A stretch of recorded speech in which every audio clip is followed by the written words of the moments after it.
she does, but he certainly plays instruments. There's a future ahead for both of them. Do you not think they're being led sometimes in the wrong way? Well, they're not being advised correctly, I think, and it may be partly the fact that sometimes younger people that come through now don't want advice. They think they know it all, but it's just a danger that they might blow it. And I'm thinking it's a shame. It's a shame for them, and a disappointment for the audience, because I think the audience could grow to love them as artists who are good at what they do. Longevity. I mean, we deal with music all the time here. We have to recognise new artists when we see them and whatever. Sure. Longevity-wise, I couldn't name one artist now that's out in the charts now, or anything that's even close to me, that's going to be around in 50 years. Well, the industry's changed. Not always their fault. I mean, if you think about it, when you look at X Factor and stuff like that, most of the times I get it wrong anyway. I kind of pick people and they're out after 4 weeks, and I don't understand it all. But when you listen to them, even the losers are good. Look at One Direction. All 5 of them lost. All the ones that have done better coming off the X Factor have all been didn't losers. actually win. So it's not the winners necessarily. It's the fact that they're all good singers. They're really good. And I can't see any reason why any of these people can't be around in 50 years' time. But our industry has changed. I don't think they're supported the way the Shadows and I were, the Beatles, for instance. We had producers and people that... I said once, and I think it's true, they loved us as people and they respected us as artists, all the people that worked for us. Fabulous combination. Because firstly, they're really bothered that you're happy. Are you happy with this? Are you okay with this? You say, yeah, and then you get that. And you got advice. And they'd say things, don't say that again, or don't do that. And you got advice and you took it, and you found that it worked. So I don't know that the support system is as good as it was. Do you think at the minute, because maybe things, like you said, the fashions change, and for example, Miley Cyrus is popular now, but might not be popular in 2 years' time, so they just move her on. They won't give her the option to reinvent herself 6 times or whatever. They'll just say, she's gone, let's get the new one. That's the wheel in and wheel them out. I mean, look. Spears 12 years ago, wasn't it? Who was that? Britney Spears. Yeah, She's still around. and in recording art, so many people that win these competitions go to #1, then their second record is #1, then their third record is #2, and they're not even re-signed. Well, a guy called Marcus Collins did really well in the X Factor. He had a great record out, and then he was with Simon Cowell. Simon Cowell dropped him because his album didn't get in the top 10 or something, so he didn't get that option. James Arthur, another one, he did really well. He won the last X Factor. The last X Factor. Great singer, great voice, but I don't think this. I think it's the support, because I can't fault the singing. They all sing brilliantly. They've all got 50 years of influences, and it shows. But I can't understand why people don't sort of see that there's a huge future for them and help them to get there. Look, Daniel O'Donnell, the country singer. Yeah. He is the only artist ever to have a top 10 album every year for 25 years. Did I do it? No. Did Elvis do it? No. Did the Beatles do it? They didn't even last more than 9 years. So is that what the Beatles were? 9 years? They have 9 years of hits, yeah. So but you would think it was a lot longer than that, wouldn't you? I know, well, they made such an impact, of course, and they did separate things, but as the Beatles, it was 9 years.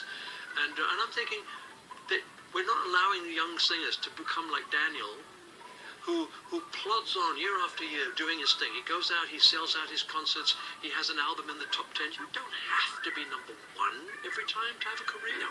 It's nice. Look, if I could have had #1s every time, you think I'd have turned it down? You didn't do too bad, did you? You did quite well. No, I did okay. I'm fine. But you don't have to be #1. And as I say, I'm so thrilled. Daniel's a friend of mine, so I'm really proud to tell people, look, nobody has ever done this. He's friend Daniel. Well, Daniel did it. Have you? What was the last album you bought? What was the last CD you bought? I bought was the best of Bee Gees. I got it online. I don't go with that one. I wouldn't have gone down that line, but yeah, I'll go with that. Yeah. And prior to that, I bought Ellie Goulding. No, she's good. I like her. Huh? I like her. She's good. I do too. I need to listen to that. I can't remember the title of the album, because you put them in there. Yes. Was it? I heard the song. How long will I love you? Yeah, great song. How long is there a stars above you? Just great voice came out. I'm thinking, oh my God, I'd love to sing a duet with someone like that. And so I've got to get used to the fact that when she's actually singing on the album, it's a sort of much more raucous approach to it. That's not her. She's got a different. Yeah, but she's got those 2 sounds though, which I think is brilliant to have that behind you. So yeah, I try to keep up, but as I say, it's difficult. By the time I get round to buying it, they've already gone and died. They've gone and they've not signed up again, and you don't buy any more albums. Again, not led right. You see, longevity comes into it again. Yeah, I know, but I'm just hoping that people like Ellie Goulding will see that longevity is available to everyone. They're just going to have to find a way around the fact that they may have to do it without a record contract. I mean, I've just heard that Morrissey's been dropped by his record label. You know, Well, he's just done a tour. He's done a big tour this last 12 months. Been all over the country. In the UK. I know. And I was supposed to be with him in New York, and he got sick. Of course you were, yes, right. I did the story. I covered that story, yeah. Gosh, That was that's a strange a- collaboration. How did that come round? Pardon? How did that come round? Well, you're not similar, no. are you? Well, because Morrissey wanted to have me on the show as one of the openings. Not the openings. He had a girl open the show, and then I was going to do an hour, and then he'd do his whatever he did at the end. And I got really excited. I thought, this is great. I'd love to do it. I'll be playing to 12,000 Americans. I'd never be able to get an audience that big in the States. So I was ready to go. And then, of course, he got sick. And what I did was, though, because I knew people had bought tickets, non-refundable airline tickets, non-refundable hotels. Yeah. So I said, look, I booked a theatre called the Gramercy. It holds about 470 people. And I said, go to New York, enjoy it, and I'll do a free gig. And that's what I did. And we packed out 500, in fact, and 200 couldn't get in. Now, the funny thing is, right, this isn't planned. I have an email. We had an email in from a Jackie Entwistle from Canada. Born in Liverpool, came to Canada in the late 1980s. Hi, Si, I'm one of the fans who was at the Gramercy Theatre in New York City. Oh, you're kidding. Honestly, we did it. I'm not sure if you're asking any questions, but I was lucky enough to say hi to Cliff twice in one day. Once in the taxi in the afternoon. He was leaving the theatre after a sound check, and I stood by the taxi door knowing I couldn't possibly miss him. I handed Cliff a bag with a Canadian tin with iced wine tea bags in it. I saw that. Now, the question... I haven't tried them, though. The question is, she'd like to know if you've tried them. No. Because if you have and like it, she's going to get some more. It's just iced wine tea bag. It doesn't sort of... I mean, if it was a regular tea bag, I'm thinking, what's iced wine tea bag like? So I will try it, though. You will? Yeah, I will. Yeah, so there you go. So that's from Jackie. So Jackie's not trying it, but he's going to. Oh, great. I wonder if Jackie knows whether... I mean, you know, Morrissey's a vegan. Yes. Doesn't have any meat at all. I wonder if he drinks wine. Well, let's just send him some and see. I'll try and find. I'm sure if anybody's listening knows. I'll give you a fiver. Send him some from me and you. Okay. Put my name on it as well, yeah? I'll sign it before we leave. Because he got some kind of virus, you know. I mean, he wrote me a very apologetic, very sweet note on email. An email came through, and he obviously was unhappy about the whole thing. But you know, in the end, it turned out okay for me. I did it. You know, it was a free show. The people loved it. I spent the whole week then on radio over there because they all heard about it. So it was nice. It was in the end, it was fine. Anyway, let's get back to wine. Okay, Do you think right. I should send him some? Yes. Send him a bottle of Vida Nova Tinto 2010. Not this one. No, that's yours. Right, another question for you. Hi, Si. It's wonderful that you have Sir Cliff Richard on today. He is the best. Please, could you send my husband, Dave, who's in the Algarve at the moment, all my love, and, of course, send it Cliff too. So that's from Julie Orchard. So can you just say hello to Dave? Dave, where are you, mate? Why are you not here? Well, I don't know. Maybe sunbathing. Anyway, wish you were here. Hi, Si. We have an apartment in Valdepara. On returning to the UK last Thursday, decided to buy a bottle of the Vida Nova Tinto at Faro Airport. They had two vintages, 2008 and 2011. I bought the 2011. Please, can you ask Sir Cliff if I made the right choice? I think you did. And so, again, these questions are entitled to yourself and Nigel. So, she bought 2011. Yep, that's fine. Absolutely. Good choice. Yeah, good choice. But she should try the 2008 though as well. Yeah, sure. Nothing wrong with those sort of... I mean, they're all... I mean, as I say, I drink it all. I mean, I've still got 2008 and 2007. We don't have any. You don't... Because you drink it. It's just a soak. Susan Lynch on Facebook messaged in saying, wish it was me waiting for Cliff to come. You lucky people, have a great time. Please give him all my love all the way from Perth, Western Australia. That's from Susan Lynch. Fantastic, Susan. Thank you. There's a question I hope you can read out to Cliff and Nigel. Are you going to use screw corks for any new wines? At times I find them very handy because you don't need a corkscrew and there's no possibility of the wine tasting corked after you've opened it. That's from Petra Denis in the Netherlands. Well, that is Screw caps. interesting. We were about to be the sort of test case of... Because in the UK now, all wines in the UK, screw cap. Yep. You buy any wine from any supermarket, it's all screw cap, no matter where from in the world. But over here, every wine you buy is corked. For me, corked. Well, but the screw cork idea is wonderful. There was a company, unfortunately, we couldn't get... They wanted to do it now, and of course our wine is still growing on grapes. It's still in the grapes. Sorry. We'll always make wine with cork. We will. We have to. Why? Because Portugal is probably the biggest producing cork country in the world. It's one of the biggest It exports, produces isn't it? a third of all world cork comes from Portugal. But we have been contacted by a company called Amory, which is the biggest cork producing company in the world, and they've devised a cork, It's a screw cork. a screw cork, and it's called the Elix. And basically, the cork screws out of the bottle. So it's exactly the same as a screw cap, but it's not aluminium. But it's cork. Much better for the It's environment. a cork. You can cork. The interesting thing I noticed it's not so much that the cork is the screw factor. On the inside of the spout, the throat of the, you feel that you put your finger down there and you can feel this kind of groove on both sides curving down.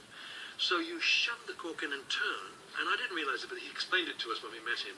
He said cork, it's made up of 250,000 kind of elements or bits, and all it tries to do is fill holes in, gaps.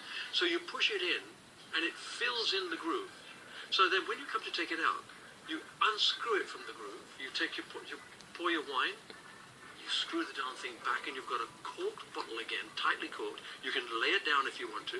I think it's a brilliant, brilliant idea. So that could be the next way forward. Could be the screw cork as opposed to the screw cap. Exactly. Okay, and I'm presuming you'll be one of the first to use this. We're guinea pigs. Well, yeah, we're going to be. I think someone else has probably got the job of guinea pig, but we'll certainly, I think, move to it. And we're testing it with all our wines, and we've been running tests. We've already got some wine in stock with screw corks. And what I've done is, on the test ones we've got, I've still got the bottles. They're the wrong bottles, because the rosé is written on a white label and on a dark bottle. But when I open the rosé wine out of a regular cork, I pour it into the other bottle, screw it down. That's cheating. It's That's cheating. And you can, if you want to, for women listening, if for women, you can keep the bottle, and if you've got olive oil left over, put it in there and screw the cap down. See, the easy thing with a bottle of wine is open it, drink it, then you don't have to recork it. Then once you drink it, that's what you do. But it's fine, because most people, if you're having a drink on your own, mind you, I don't know about you, but I'll end up maybe with a half a bottle of wine that I need to keep for tomorrow. So you put the cork back. That's to me the magic. And also, there's something about cork and wine. I like it. Does it pop a bit? Yeah. It does pop a little, but with that, it's a fantastic. So that's the noise you're going to have. So the screw cork does do a little. But you don't ever have to use a corkscrew, so you just screw it. Yeah. Right, so there you go, Petra. There's your question. Sarah McKenna on Facebook's been, and she's put, I'm so jealous. I love Cliff. Can you tell him my hen party was Cliff themed? I had challenged to get every bar in Villamora Marina to play one of the tracks off his best of CD, and they all did. Fantastic. She got married 2 years ago. Really? She went to it. She did actually. And I remember so this it girl. lost. I remember. I remember this girl. She came in. I was working in one of the bars in Villamora. Yeah. And she came in, and it's not a bar we would normally play Cliff Richard in because it's a younger element in there. Well, that doesn't mean you shouldn't play me. I would play Cliff Richard every day and every night, and I'll tell you a story in a second. Right? I'll tell you a story in a second about me and you. Okay. Not personally, but it's not a record we would normally play. So Well, if you're playing dance music, no, I don't think I fit for that. But if you listen to play music that you want to listen to, I think music is music. I just got a fabulous letter from 3 girls in Germany, and they said, and they got young in very large letters, we are 3 young fans. And I'm thinking, oh, how nice. How old were they? Go on. Because, I don't know, they didn't say how young they were, but they wrote it in a very young fashion. And I'm thinking, and even if they were under 25, or even under 30, there's still a feeling that, oh, Cliff Richard this, Elton John that, and ageism shouldn't come into it. You know, when I listened to Ellie Goulding's record, do you think I asked what her age was? I didn't give a damn what her age was. She sounded fantastic. So a lot of people miss some good things by not ever listening to them because they feel, no, that's not for me. He is not for me, or she is not for me. Well, Sarah was 28, and she went and she had a hen party which was Cliff themed. And she was 26. So there you go. So, Yeah, well, anyway, thank you so much for that. the question, okay, this is what I was going to say about me and you before. You are the reason that I used to pretend I was on a microphone. So maybe you are the reason that I ended up being a DJ and wanted to actually man. Well, when you brought out, and I think it was a B-side, I can't remember what record it was Goodbye Sam, Hello Samantha. A-side. It was I think it was my 50th record. Right, well, this came Goodbye, out. Sam. Hello, Oh, don't Samantha. you'll get me singing. No, I know. I heard you singing earlier, and I know now why you became a DJ. Start the car. Are you laughing that far outside? Shut up, get some work done. So I used to stand in front of the mirror Yeah. with my mum's hairbrush and my grandma's hairbrush singing Goodbye Sam, Hello Sam. you're So kidding. you're the reason I'm on the microphone. Did you see that? There was a commercial, and there was all these people looking like Hank Marvin. They all had guitars. Brilliant. It's Richard. Yeah. Yeah. Fantastic. Yeah. Well, the Cockney rhyming slang for starving is Hank Marvin. I know. Do you know, I'm so jealous because but I can't figure out the only thing that rhymes with Richard could be pilchard, but It's not a good one, that is it really? no, It's not the best. No, it's not best. But Hank Marvin, and if you're feeling a bit Hank Marvin, you're going to have a Ruby Murray Yeah. and a bottle of Stanley. You see, now, the funny thing is, I normally have on the show today Cockney Bob. And what Cockney Bob does, he comes on and he tells us something Cockney, but he's not on today because you're on, so you've stolen Well, I Cockney just Bob. So today you've done Cockney Cliff. Cockney Cliff one. Bob will be gutted. Prince of the Crop. The Prince of the Crop. Oh yeah. So we did press the button. I pressed the button yesterday for the first crush of the first bunch of grapes for next year's, for the harvest this year. And somebody was saying, Queen of Wine. the queen. Somebody was the queen of in Germany. Somebody was the queen of wine. And I said, I used to be called the Prince of Pop. I could be the Prince of the Crop. Well, like that. There you go. I don't think you'll get another 75 years out of that. But, you've got a while to go, yeah. Don't get me wrong, but, Hopefully. final question from Colin Willis here on Facebook came in. Ask can you ask Cliff if he's doing any signings of his wine whilst he's here, or any concerts, as his daughter was a big fan and is here on holiday at the moment. Cheers. So are you going to any signings of the wine? No, I don't think I'm doing any signings this year. As to concerts, I will be doing something next year because I'm going to celebrate a really good birthday next year, and I want to do that with my fans again. So we're planning it now. So it's a matter of watching the space, but he'll hear about it. Wine signings imminent, could be in the future, but not at the moment, not this year. This year we're not doing. Okay, because you did one last year, quite a big one last year. I did a couple last year, Two actually. last year. Yes. I know one of them was a huge, they were both huge successes, but the one you did at Breeze was, because I was working at Breeze at the time last year. Oh, up there, yeah. Because we did the luge one, and then we came down. Yeah. We did a big supermarket. Big That's right, supermarket. yeah. That's right, yes, I advertised that. Yeah. I did actually, I invited you down to the show on that day, because you were passing, but you didn't come. Maybe next year we'll do it at the winery. We probably got a better offer. Yeah. That's what we'll probably do, sign. Sunday morning, was it? Next year we'll probably do a signing at the winery. Excellent. That's a great idea. You see, Our, to me, that would have been my first choice. It's a local job, isn't Surely, it? so, yeah. So, All right, I've got 10 questions for you. I'll ask you both. And this is where we finish off, and then we'll give the website out for the Adega and stuff. And so I've got 10 quick questions. So just quick answer, where people can find out a little bit more about you. So whoever wants to go first, obviously whoever goes second, will have a little bit longer to think about the answer. Okay? Is this a one-off, one yes or no? Yes, we do okay. this with all our favourite interviewees. We just find a little bit more about it. So this is to both of you. Okay. So first of all, Sir Cliff, favourite ice cream? Frozen yogurt. Ooh, that's a good one. Nigel, favourite ice cream? vanilla. You see, my loves vanilla as well. I'm not. Love. Favourite film, Cliff? Sir Cliff? Gladiator. Great film. Nigel? It's that one on the desert and Peter O'Toole. Oh, What do you call it? about a famous guy. Lawrence of Arabia. Lawrence of Arabia. Another great film, you see. Okay. Well, now you know who's the oldest of the 97 years that we've been here. Dementia setting in. It is a little bit, yes. I have trouble remembering titles. Okay, so bring it down a bit, right? You go into the electric chair. You've not paid your parking fine. You go into the electric chair. Okay? What's your final meal before you go to the electric chair? What would your final meal be? Indian curry. Any particular one? No, just anything that's curry and all that goes with it. Nigel? I'd have to say pretty chicken. Good call. With a nice glass of red, yes? Yeah, Nice glass of very red. nice. No, actually a glass of wine this time of the year, but in the winter a glass of red. Okay, your favourite car of all time, Sir Cliff? The Favourite Jensen Interceptor. Great car again. Nigel, favourite car? E-type. Lovely car again. Design. My dad's friend had one of those. Brilliant car. Greatest sporting moment that you can remember? Watching Andy Murray win Wimbledon. Really? Yeah, it's got to be. And that's not something that recent. It was. I mean, it was. It was very great- recent, It was. yeah. And that's. You got. I'm stunned. I didn't think you'd go for that. I thought you'd have gone for England winning the World Cup in '66. Yeah, well, I was happy then. But this was magical because, we don't know who's going to win it next. Even, Andy did a fantastic job for Britain. Nigel, favourite sporting moment? No, I've got to agree with Cliff on that. I was in tears. Really? Yeah, I really was. It was a very emotional Excellent. win.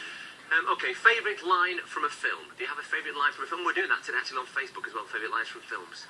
I always liked when I did the young ones, one of the characters we were going to, as a young group of kids, we were going to put on a show. And he stood in the middle of the floor and went, "Let's do the show right here." And I thought that was so You even did the face and everything. Let's do the show right here. Nigel, favourite line for a film?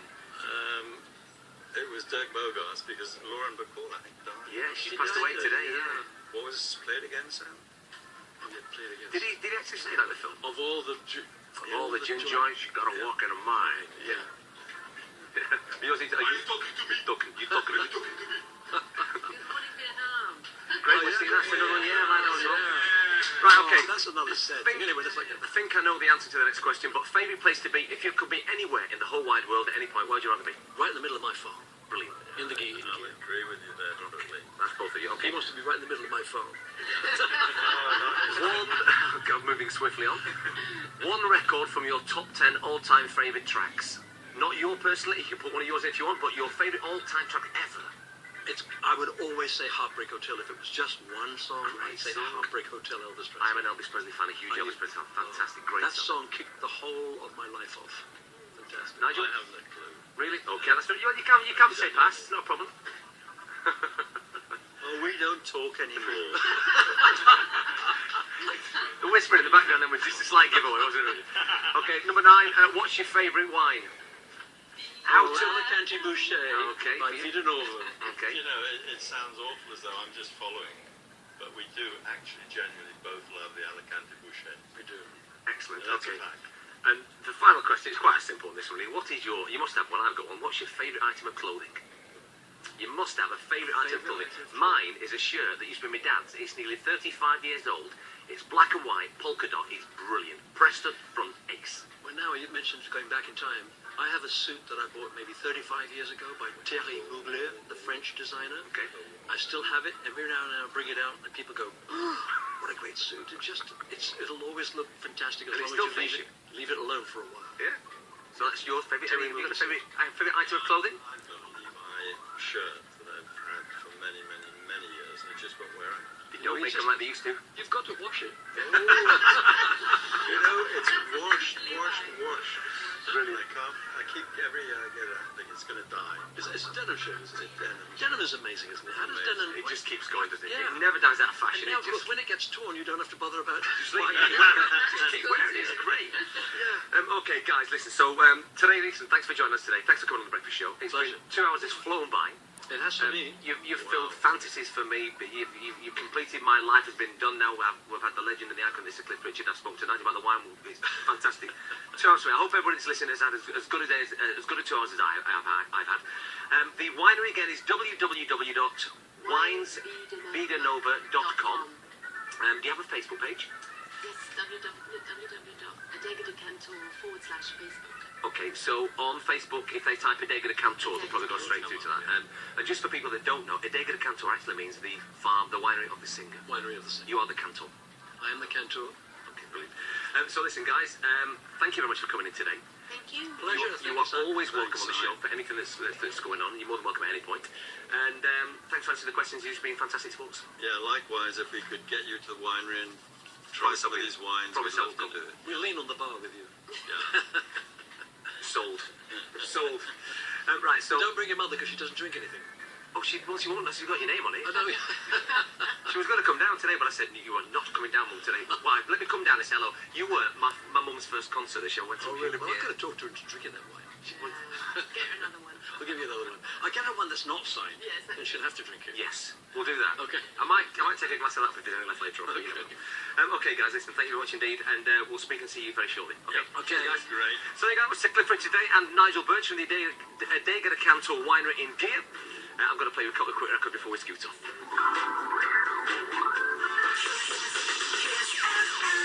New music. New music.